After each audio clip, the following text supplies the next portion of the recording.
Sorry, yes. Hi. I just want to say, I completely agree with your point that enforcing or increasing political literacy is key to changing the dynamics in India.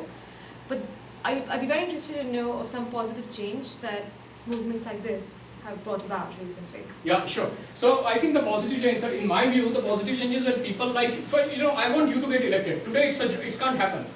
If people like you or him cannot get elected. Agree? If you could get elected, that itself would be a positive change.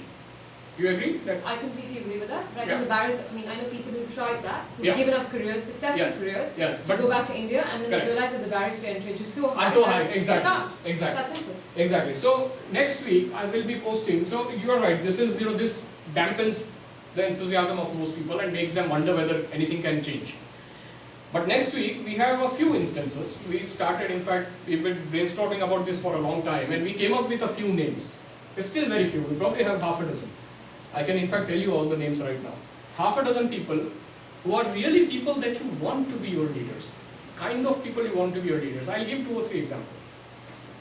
One is a guy called, actually not a guy, he's quite older than me, a very respected person called Dr. Jayaprakash Narayan. He's a doctor, he's a medic. He's from the 1980 batch of Indian Administrative Service. He resigned, obviously could not fit with the system, and got elected last year, 2 years back, from Kukatpalli in Hyderabad, after spending about 4.5 lakhs in his election. That's all, 4.5 lakh rupees. Now, there were a lot of things in the background which I'm not mentioning. For example, he had been working in that area for more than a decade. But anyway, he did get elected. He is today an MLA. There's another guy called Dr. Ajay Singh, who is also a doctor, by the way, and Indian Police Service officer, who resigned, and he was posted in Jharkhand. He actually fixed the city. A lot of law and order issues got sorted while he was there. Became very popular, was forced to resigned, contested, and won. He's an MP. There's a third name which I'll say, and I'll just stop. A lady called Nisha Singh, who's actually from London Business School and was at Google before. She's an engineer, worked at Google, did an MBA, went back, stood from a rural constituency in Gurgaon for the Gurgaon ward elections. A rural constituency, had no chance of winning. She's as urban as could be, Delhi, Gurgaon, and then London and back. And the only thing was she spoke the language, of course, that was the only thing, but she was no way rural, but she won. And she won and she stood a councillor. So we have some examples, few.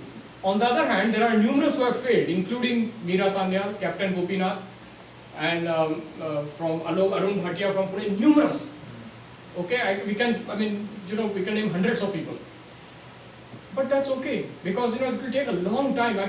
Trust me, people ask me, how long will it take? How long do you think it will take? I say I'll be lucky if I see it in my lifetime.